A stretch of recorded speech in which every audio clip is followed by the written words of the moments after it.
Good evening or good day. My name is Joshua Gilliland. I'm one of the founding attorneys of the Legal Geeks. This is our final broadcast on season two, arc four of Andor. With me for this adventure is retired New York State Judge Matthew Shrino and Stephen Tolafield. Gentlemen, how are you each doing? Starting with your honor. Am fine. Thank you very much, Josh. Excellent. Stephen, how about you? Good, thanks. Excited to bring it on home. One of the Yes. best series ever, as far as I'm concerned. And unlike some series, we don't have that question, will there be a season three? Because Right. season three is the Rogue One movie. Yeah. Mhm. And just the gauntlets thrown down for keep writing good stuff. Next. We've the joke is Andor ruined Star Wars by being good. And just set a really high bar for everyone going forward. So, the bar's set. Take it from here, all you wonderful creative types. So this arc includes Make It Stop, Who Else Knows, and Jedha, Kyber, Erso. All right, so it's a year after the Gorman massacre. We have Yavin really up and running, and here we are on how Rogue One happens effectively. This story takes place probably over a couple days, maybe a day. And so Make It Stop is Supervisor Lonnie Jung wants out. And he's like, hey, he had Dedra Miro's code cylinder and was able to log in for over 3 hours. And that raises some big issues about unauthorized computer access.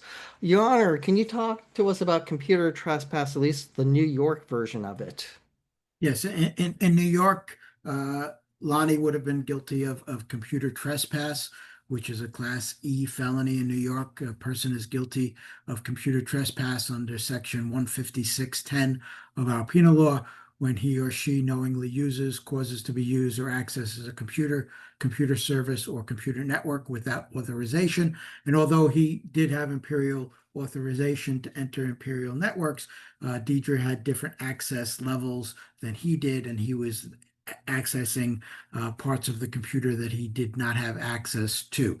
He probably also would have been guilty of unauthorized use of a computer, which is a misdemeanor under 156.05 of the New York Penal Law.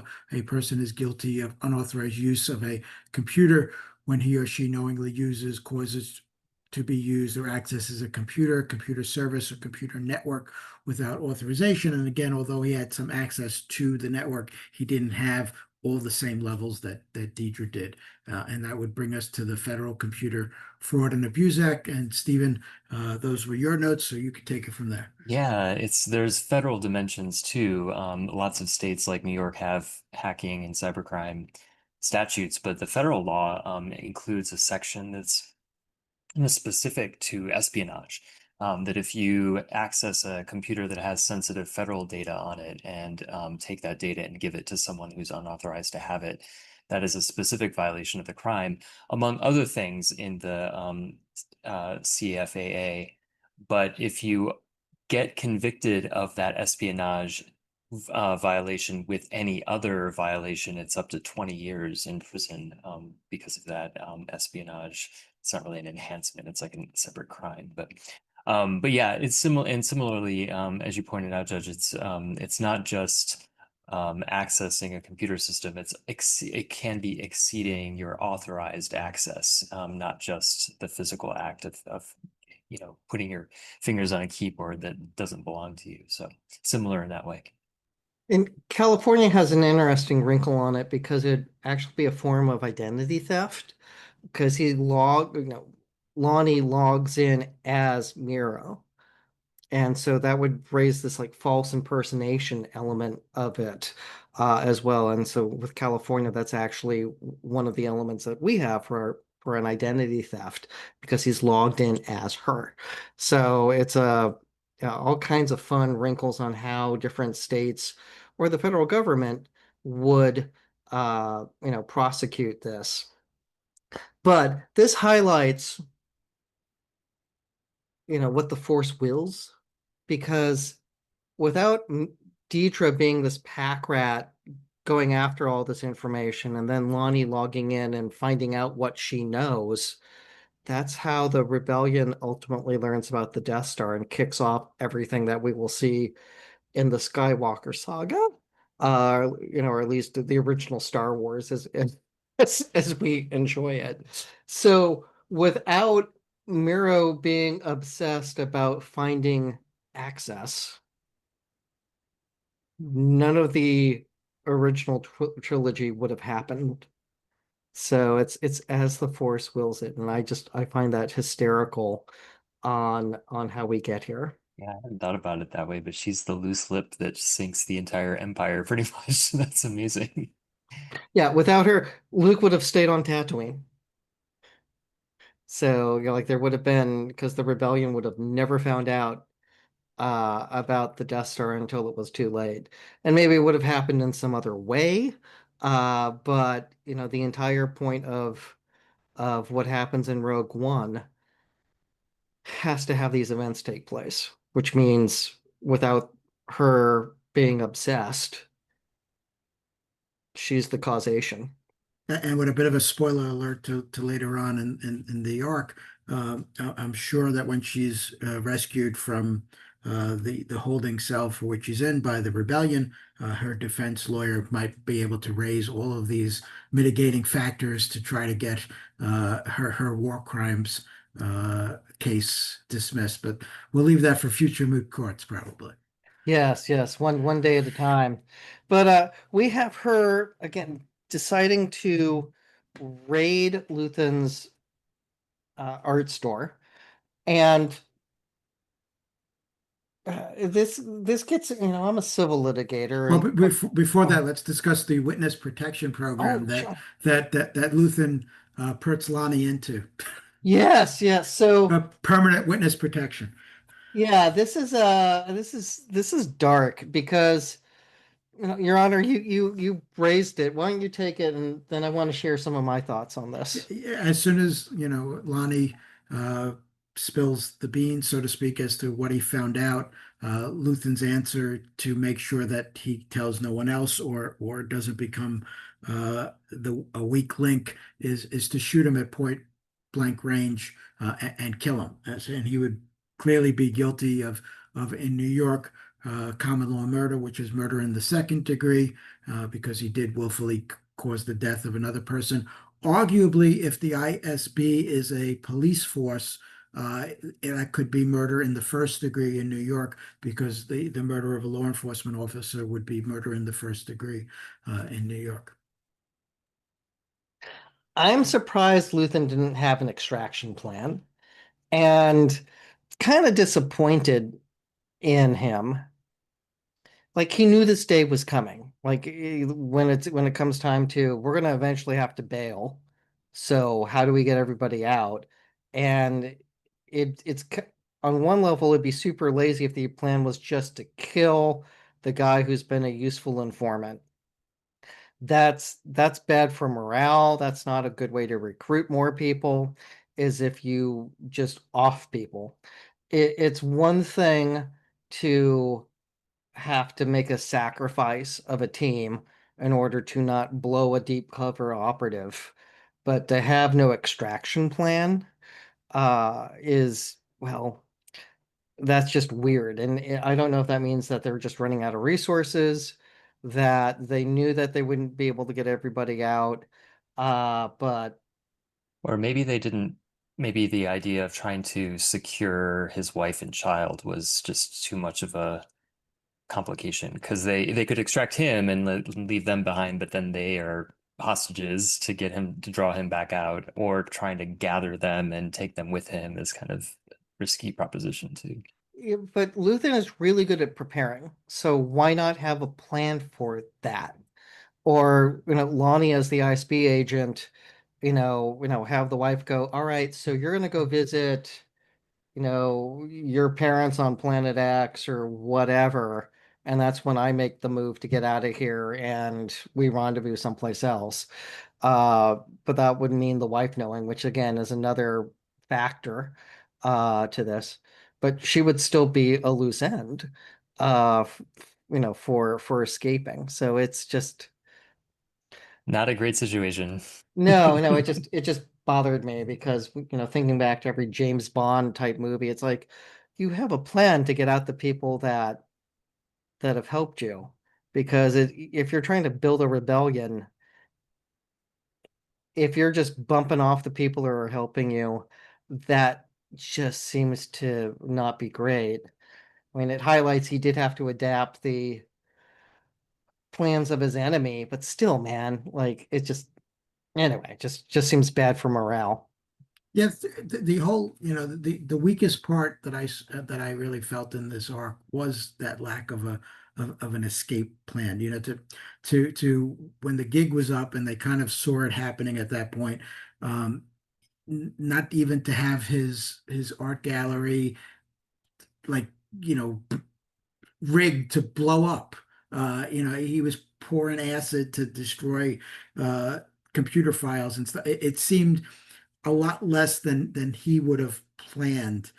His ship, which we all grew to love, to see the Empire aboard it and like looking through it, I would have thought that he would have really had every piece of that, detonated and blown up and taken a bunch of Imperial people to with him. And the only thing I can come up with is maybe he wanted to lull the Empire into a bit of a false sense of security in that we got them, and that's all that there is to this particular big, rebellion cell, and we can relax a little bit, and that would give the other people the chance to do something big. But that was the best I could come up with.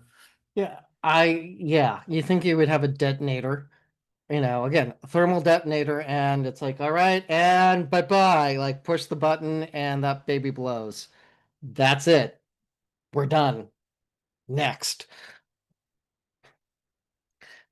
Yeah, I mean, that's the only thing that I thought was weird because he is very prepared and having the ability to go like, yeah, this is over. It's gonna blow up now. Um, so we have Deidre decide to launch a raid for a mission that she's not on. This smacks of overreach. I mean, it's one thing to be the super dedicated employee and you're putting in extra time, but when it's not in your lane and you blow an operation, that's, for the people that have the doctrine of fear that we make people disappear, that seems to be a weird position for her to be in, like, because it's a problem. Uh, She did it to memorialize Cyril. In honor of Cyril. She's gonna go in guns blazing without under the radar. yeah, it just she learned the wrong lesson from that relationship. Uh, of So this is what got my boyfriend into this bad life choice. Luckily, we end up together, but because of my life choices, he also ends up dead.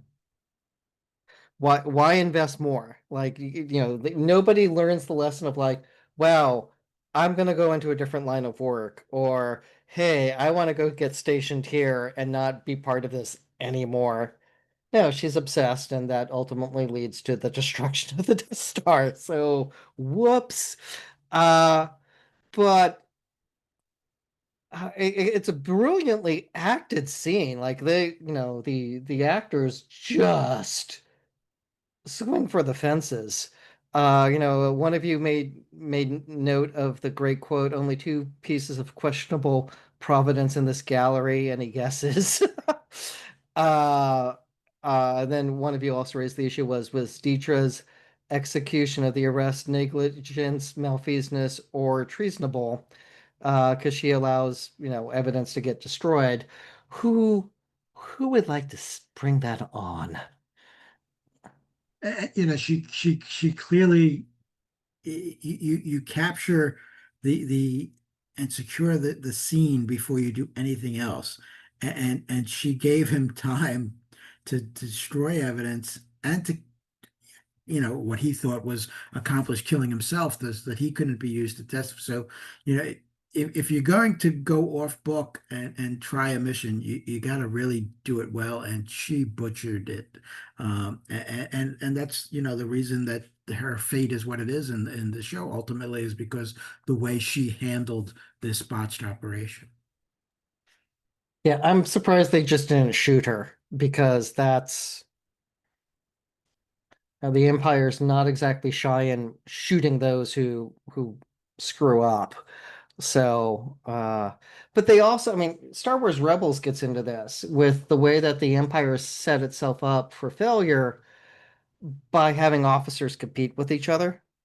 And again, in Rebels, that's what leads to Commander Sato's demise. But it really does, take out an Imperial admiral and throw Thrawn's plans into disarray. But again, like it was something the Nazis did as well, of like they don't play well together and they set this competition factor. Um, which again sounds very much rule of two for getting people to compete and fight, but it's not good for morale. Um, Luthen's suicide attempt.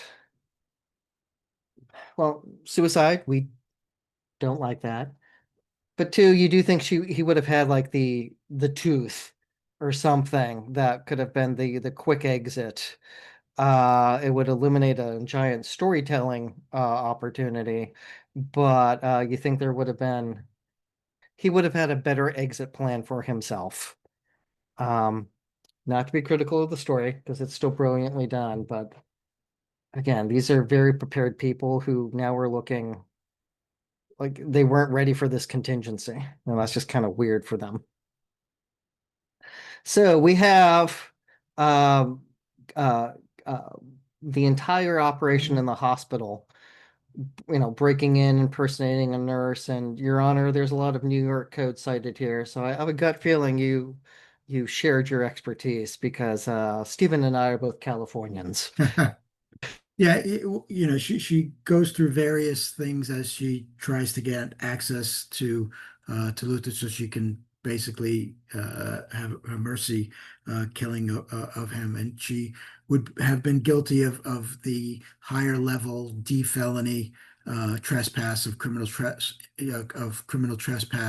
in the first degree because not only did she trespass in a hospital without cause to be there or authority to be in various parts of that building. She did possess firearms at various times, and she did also use incendiary devices, so that would have bumped it up to the felony level of trespass. She also would have been guilty of criminal impersonation in the second degree, which is a misdemeanor because she was impersonating various medical facility people. She was wearing the uniform, badges, and other things on her body to make sure that they thought that she was a a member of the staff at the hospital, so that she was able to get access to parts of the hospital that she did not have any authority to go there. She also took, whether it's kidnapping or not,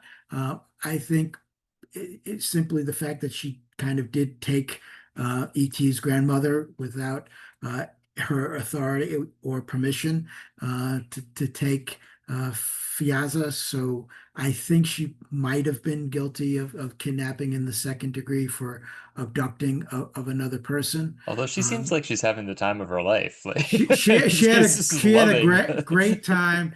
She Yeah. was singing and humming. Yeah. No harm came to her. In the realm of things, I can certainly see a jury acquitting her of that charge. It's a Uh, victimless crime. yeah, but yeah, she was a great.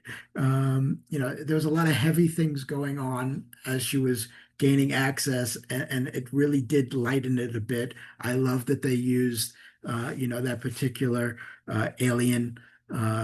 She was a great little character there, and then she does get to Luther, and she is able to um, kill Luther so that he would not be able to be used by the Empire.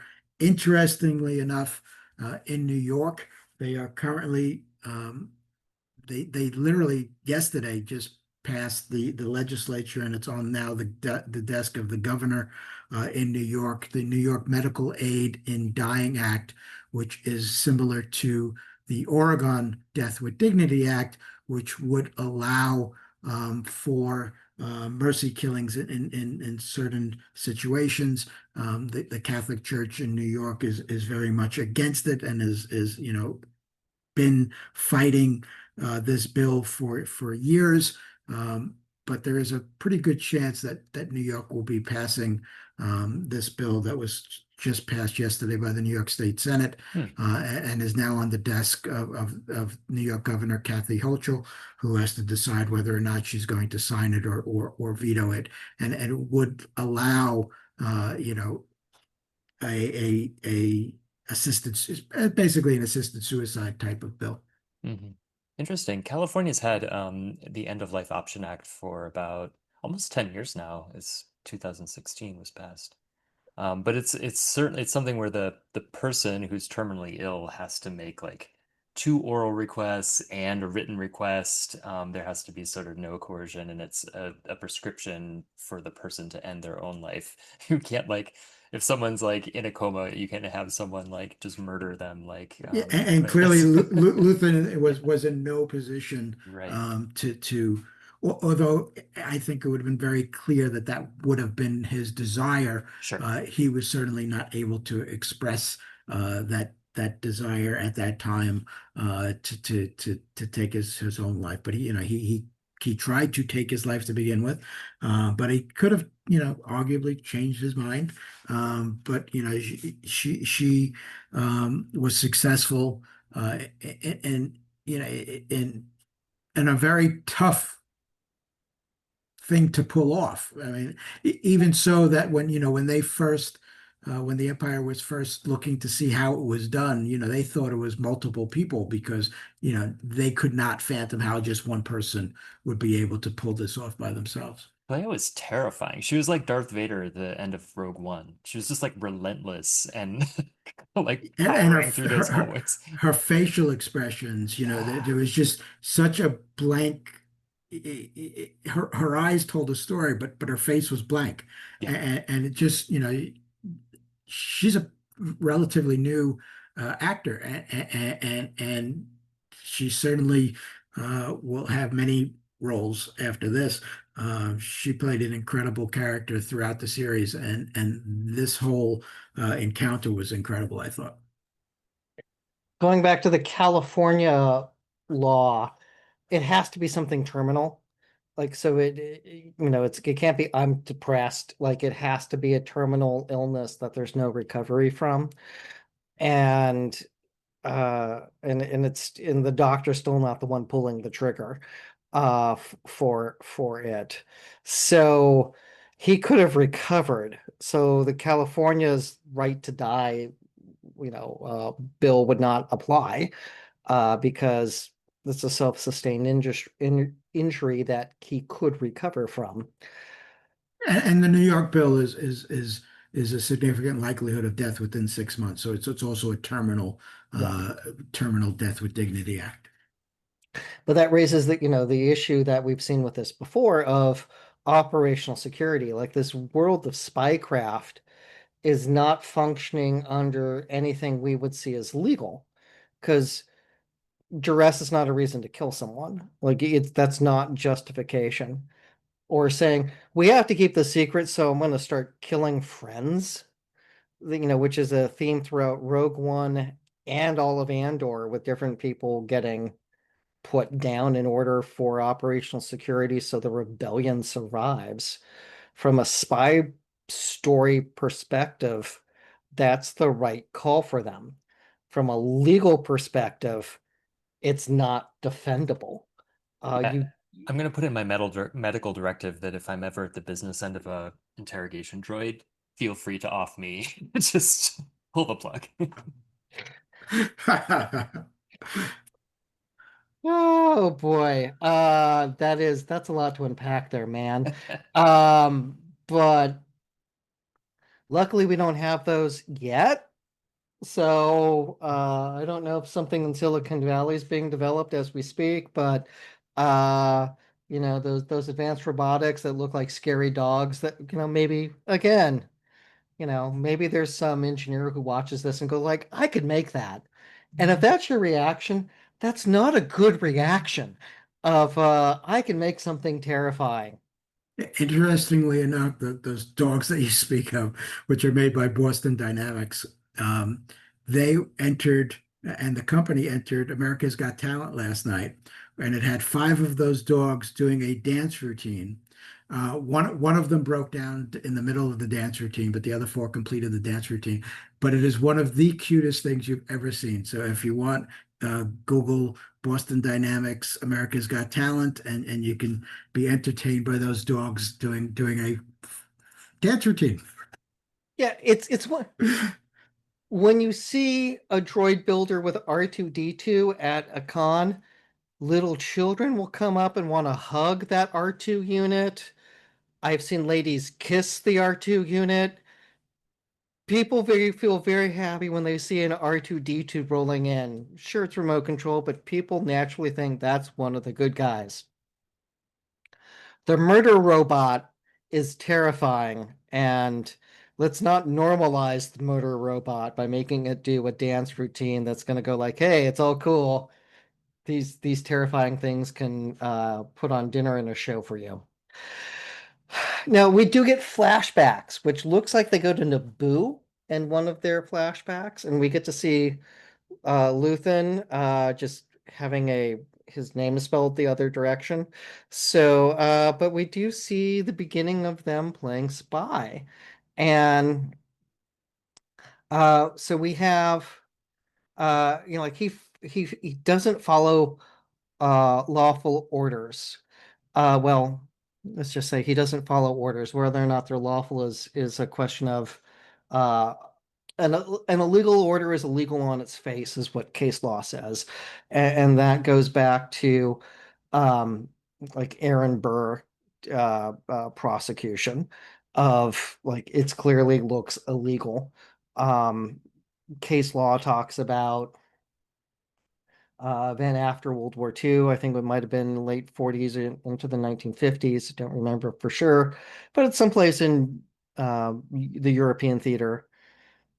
And the higher ranking officer, um, they have an individual who's face down on the ground, and the subordinate military personnel is told to shoot the person in the back of the head.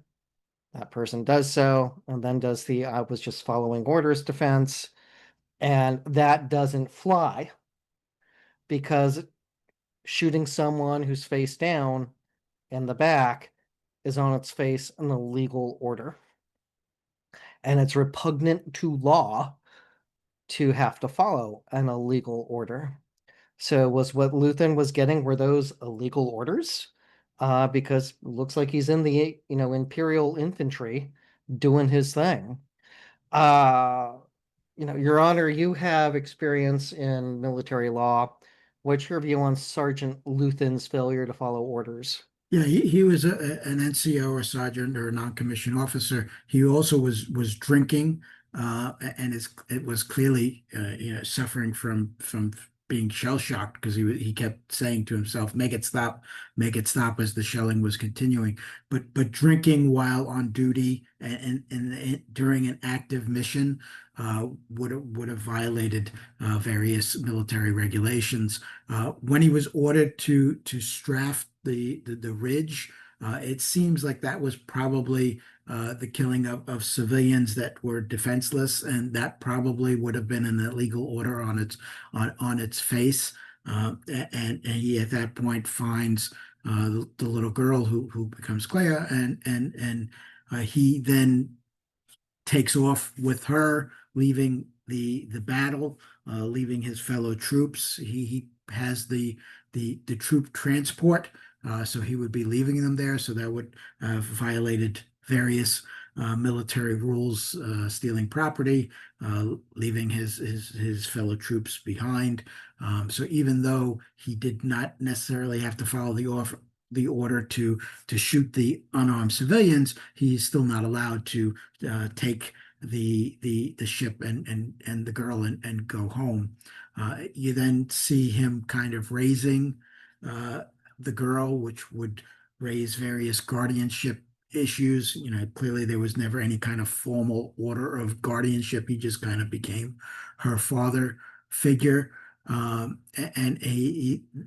it then kind of ends with the one of the first terrorist strikes, at least from the Imperial point of view, terrorist strike on the planet Naboo, which makes a lot of sense in as much as the Emperor, Senator Palpatine, was from that planet. So that would have been sending a clear message to the Emperor by bombing that bridge. Clearly, civilians were killed. He first has Clayla to press the button to blow up the bridge. That would raise various arguments as to delinquency and other poor guardianship task skills. Um, but he wants to see if she can do it, and when he sees that she can do it, he does do it himself so that she doesn't have to have the guilt of those people on her head. Later in life, I'm sure she had the guilt of various other jobs that he gave her. But you clearly saw why they meant so much to each other because they've spent a lot of time together. And there was a it did kind of round out the picture a lot better, I think, as to their relationship. Yeah, well said. We do end this episode with Deidre getting arrested, and kind of rightfully so. We then begin the next episode, Who Else Knows, with Deidre getting interrogated, which does have echoes from season one because that's how she met Cyril. With he was in that room, and now it's her turn to be the one getting questioned. And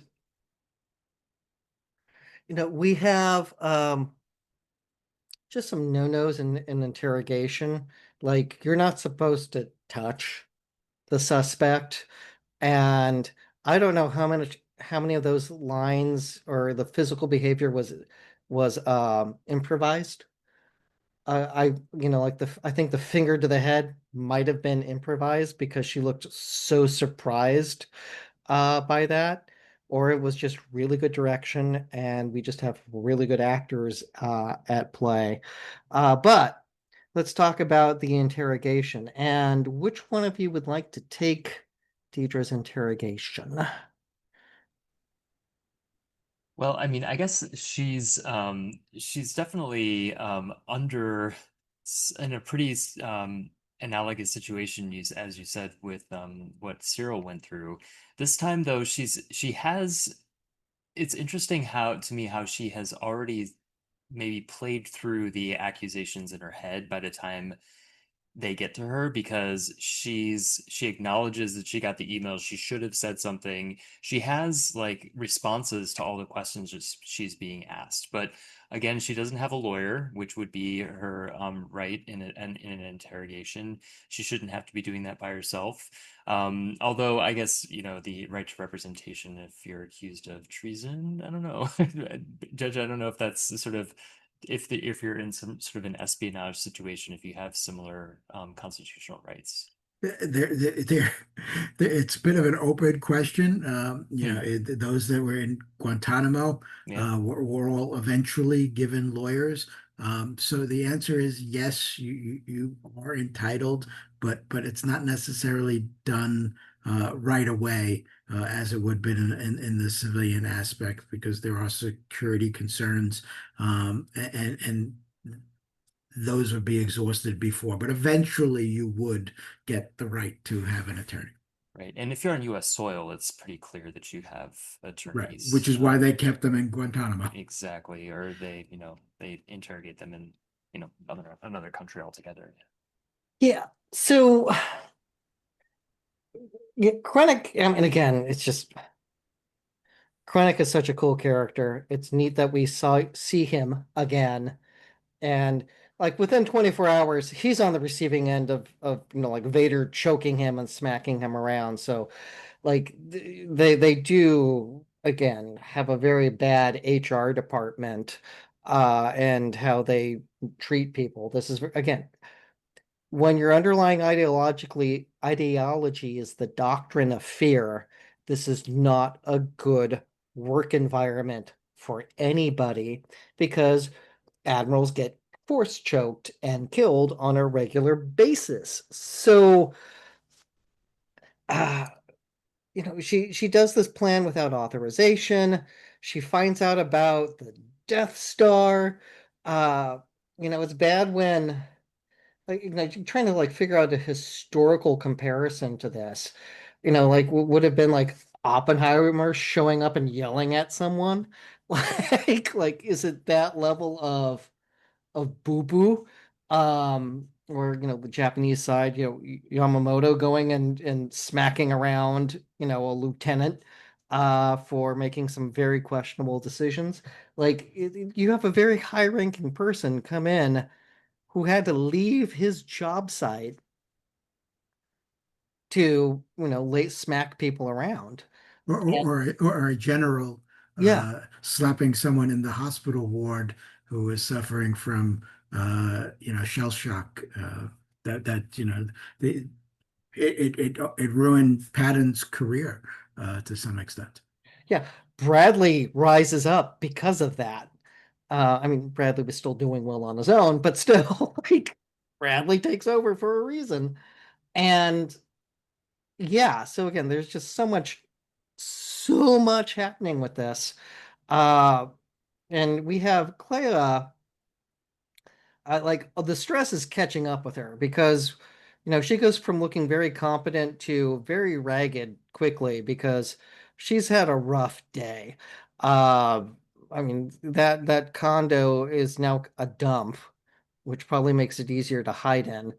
But when you're digging equipment out of walls and you've just killed someone who raised you, I'm sure there's some stress. And she's clearly figuring out how do I get out of this to pass the word so I don't, the information doesn't die with her. Uh, so Just one before yeah, we escape this episode.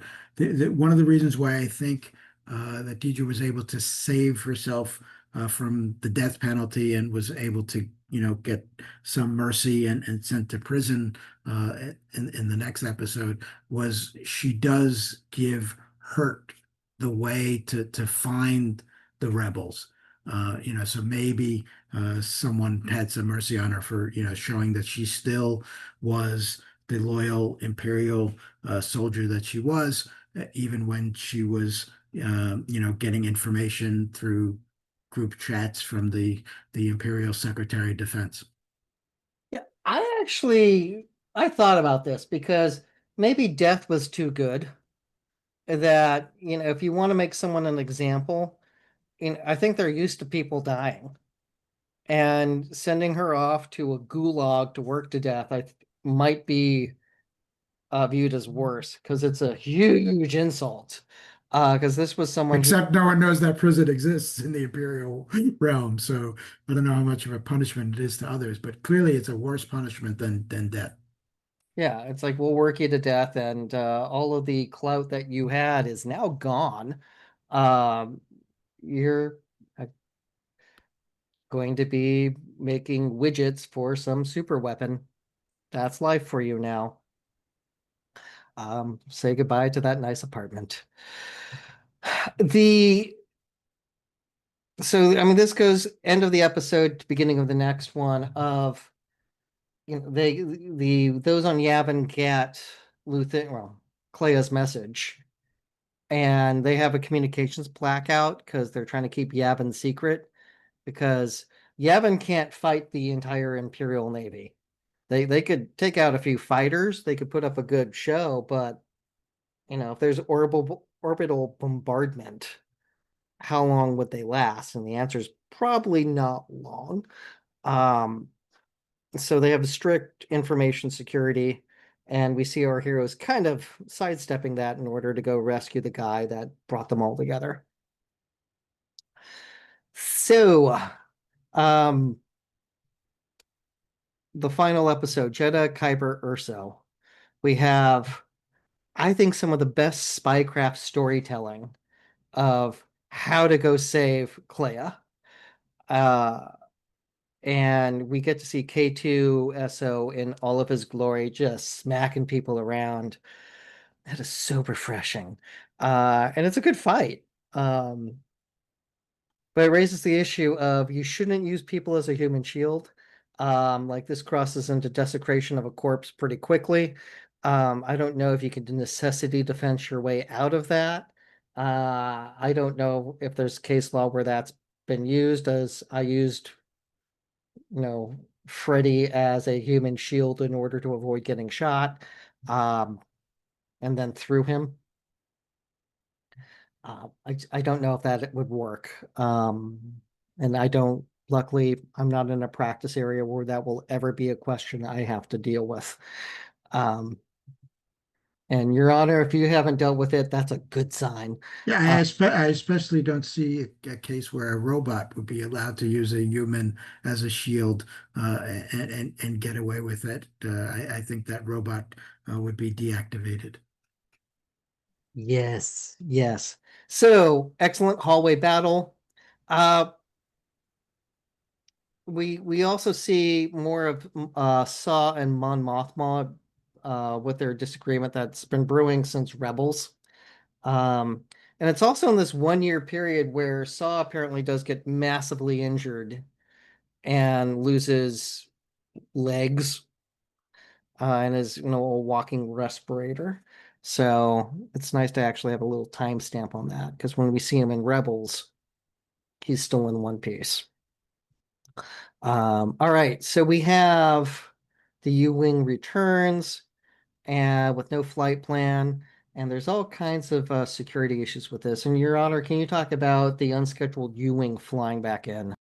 Yeah, he upon returning to the base, he ends up being confined to quarters, which is uh, a punishment that is given awaiting, usually a formal court martial or some kind of board. It is used if you're not sent to the brig, if you're not deemed to be that much of a flight risk, you would be confined to your quarters.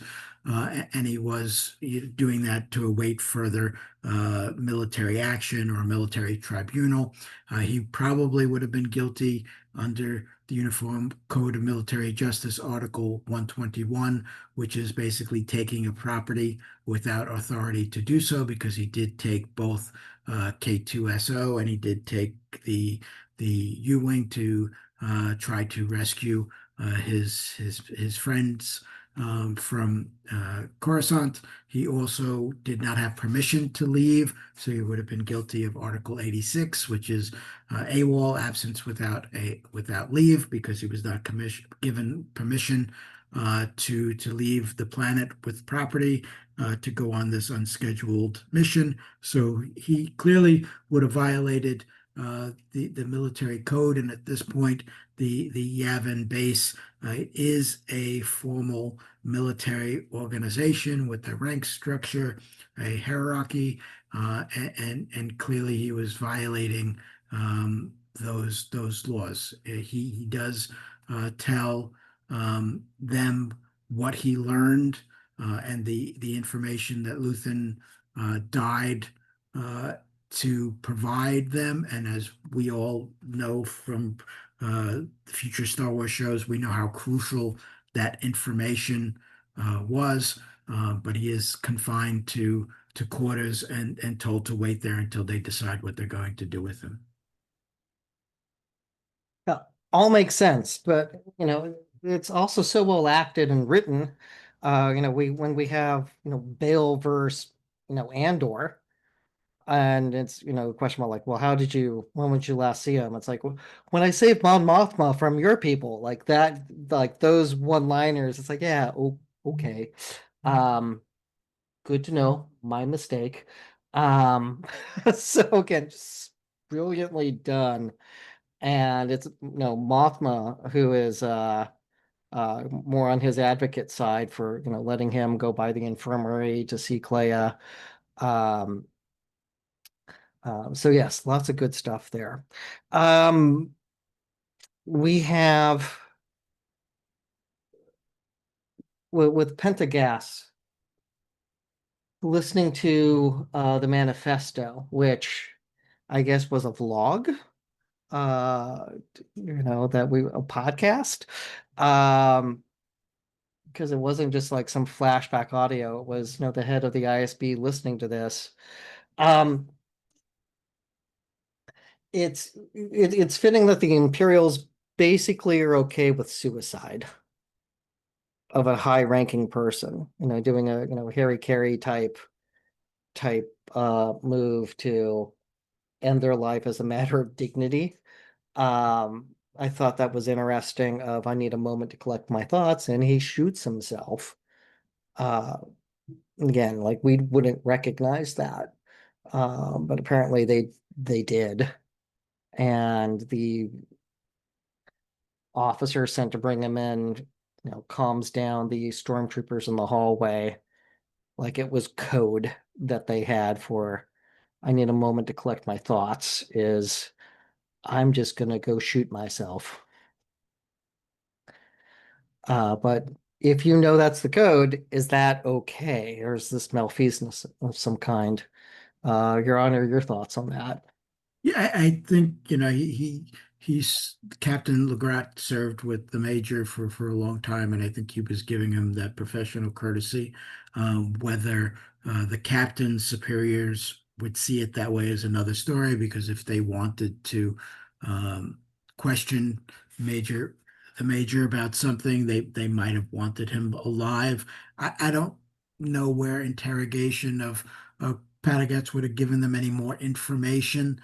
So they probably would uh, kind of let Captain Legrat go with maybe you shouldn't have done that, but not any kind of formal charges that I would see. And the manifesto, was clearly being shared from person to person, and probably rebel cells were playing it, and it's a really well written um, manifesto, and it does speak towards small insurrections being sometimes the only weapon that people might have against tyranny, and it's certainly uh, are words that have proven true throughout the history of this planet and in the Star Wars universe. Yeah. We do. This show was really good at the small moments, and one of those small moments is the Vel Clea reunion. Two characters that at times did not get along, and both of them have lost a lot, and they're now chatting. To the point that Vel finds a very shell-shocked Clea just like walking out into the rain. It's like don't it's she's a valuable individual. We need her around. Don't just the that medical facility just seems a little bit understaffed. If a patient can walk out confused, um, like hospitals don't like that happening generally. Uh, but we do get Cassin getting sent off to the events of Rogue One. Um, Either of you want to just like highlight any of these parts of it's the climax of this. Well, it was nice to see Cassian actually get a order to go on a mission that he then leaves on an authorized U-wing with a flight plan to engage, and then we pick up with him later in Rogue One. I love the just seeing Mon Mothma in the mess hall with the soldiers and Deidre, as we've or I've alluded to several times, that she's now in Narkina 5 as an inmate, sobbing, and we all love that episode and that episode arc back in the first season of that prison. You know, you get to see the Death Star nearing completion. It really brings us all the way to um, Rogue One. You know, as soon as I watched the last episode, I had to watch Rogue One because it just went into it so perfectly. And I'll leave the Bix final moment to you, Stephen. Yeah, well, before I get to that, I would just want to flag that I loved that shot of Perrin in the car with his his his daughter's mother-in-law looking absolutely miserable. Before that shot, I was curious about how Mon's daughter and husband were reacting to her having fled the Senate and becoming kind of the leader of the Rebel Alliance. Like, it's we still don't know exactly what they're thinking, but he's very unhappy, and it couldn't happen to a worse guy. I'm just so glad that they just put that little, you know, carrot on top of that. That was great. And then, of course, the closing shot of Bix with her child, her and Andor's child, is just so it was so beautifully done, so moving. I think Judge, you underscored that this kind of alludes to the sunrise that Luthen will never see. So beautifully tied into that. It also visually echoed to me the image of the explosion from the Death Star on Scarif that looks kind of like a sunrise. That they're sort of a parallel, looking at the same thing across a great distance in time, and so I thought it was just a really, really well done conclusion, but that was just a springboard into another really, really great Star Wars story.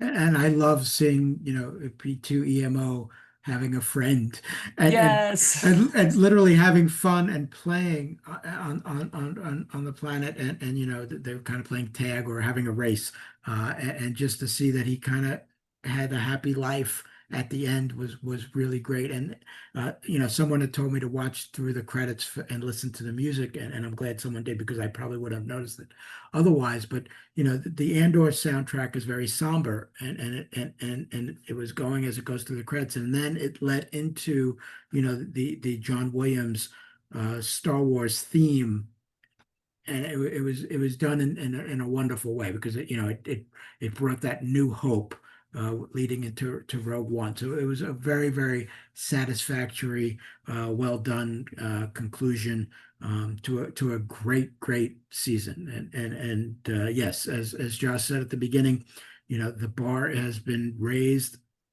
and everyone will compare, you know, the future Star Wars series to this benchmark. Much like when Rogue One came out, I think all of us were shocked at how good it was. You know, it really is one of my favorite Star Wars movies to this day. And when I rewatched it after this series, I enjoyed it that much more. So if you haven't rewatched Rogue One, to anyone listening to this, you really should. Yeah, Rogue One is up there with Empire for me, and which one is my favorite might depend on my mood, blood sugar level, how much sleep I've had, because there are times when it goes to number one, and there are times when Empire goes back to number one. So, but it's just so exceptionally well done, and the way that they made this series was done with love. We have compelling bad guys. They're not just doofuses or admirals getting, and admirals and generals just getting killed left and right. Like they are formidable bad guys. And you actually are interested in them. Like rewatching, the original, Tarkin's a very interesting character. We don't get a ton of time with him, but we have enough because it's Peter Cushing's. He's a threat, like great actor. Like they have meaningful exploration with him, but not a lot because at the end he's atomized, and so we don't get a bad guy like that again. Um, thinking to the prequels, Christopher Lee is Christopher Lee, like very formidable and it's like wanted more time with him on screen. Again, formidable villain. And this is just so well done and provocative and a lot to think about with this story, which is, again, it's a home run. They did such a good job with this. And subtle references to fandom throughout it with other characters and everything else. And if the only thing that we're complaining about is Luthen should have had a self-destruct in his office, that's pretty good. Like you didn't really he didn't have an exit plan. I mean, other than that, that's the only thing that we're complaining about. He didn't have an exit plan. Um, so again, fantastic show. So with that, everyone, I want to thank all my co-hosts that have helped on this journey. Some who aren't here tonight, but they've all went on this adventure. And stay tuned for more because we're looking at some other shows to cover this summer. And until then, everyone, stay safe, stay healthy, and stay geeky. Take care.